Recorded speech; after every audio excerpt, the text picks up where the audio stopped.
पूरे भारत में नवरात्रि का त्यौहार बेहद खास माना जाता है। नवरात्रि के 9 दिनों में माता के 9 रूपों की उपासना की जाती है। इस बार शारदीय नवरात्रि की शुरुआत 15 अक्टूबर से होने जा रही है और समापन 24 अक्टूबर को होगा। नवरात्रि साल में 4 बार पड़ती है, माघ, चैत्र, आषाढ़, अश्विन। अश्विन की नवरात्रि को शारदीय नवरात्रि के नाम से जाना जाता है।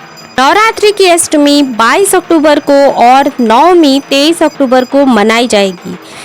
इस 9 दिन के उत्सव का समापन 24 अक्टूबर यानी दशहरे के दिन होगा। शारदीय नवरात्र सबसे बड़ी नवरात्रि मानी जाती है। शारदीय नवरात्रि के पहले दिन घट स्थापना की जाती है, जिसका एक मुहूर्त होता है। उसी मुहूर्त के बारे में आज हम इस वीडियो में बताने वाले हैं और आपको पूरी विधि बताई जाएगी कैसे घट स्थापना की जाती है।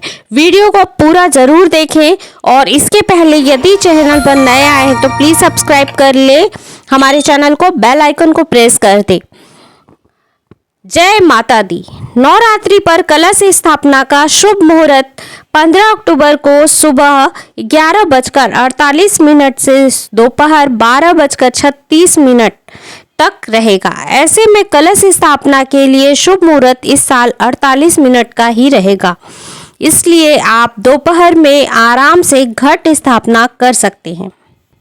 आइए जान लेते हैं कि घट स्थापना या कलश स्थापना के लिए हमें कौन कौन सी सामग्री की ज़रूरत होगी।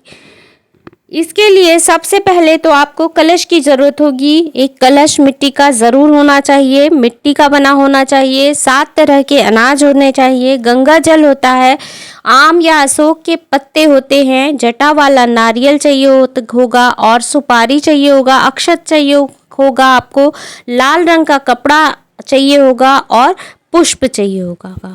अब आइए जानते हैं कलश स्थापना की विधि क्या है, किस तरह से कलश की स्थापना की जाती है। सबसे पहले जो व्रती होती हैं वो व्रत का संकल्प लेती हैं और इस दिन लोग अपने सामर्थ्य के अनुसार 2, 3 या 9 दिन का उपवास रखने का संकल्प लेते हैं। संकल्प लेने के बाद मिट्टी की वेदी में जौ बोया जाता है। आप मिट्टी के कोई भी बर्तन ले सकते हैं, उसमें आप मिट्टी को फैला दीजिए और मिट्टी फैलाने के बाद उसी में आप जौ के बीज को बो दीजिए।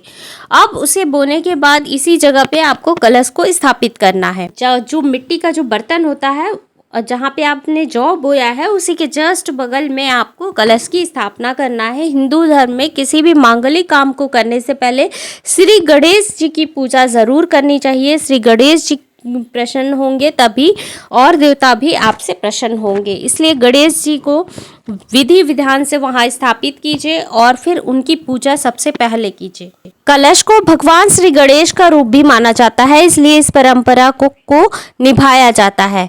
कलश की स्थापना की जाती है, उसे गंगा जल से सबसे पहले उस जगह को साफ किया जाता है।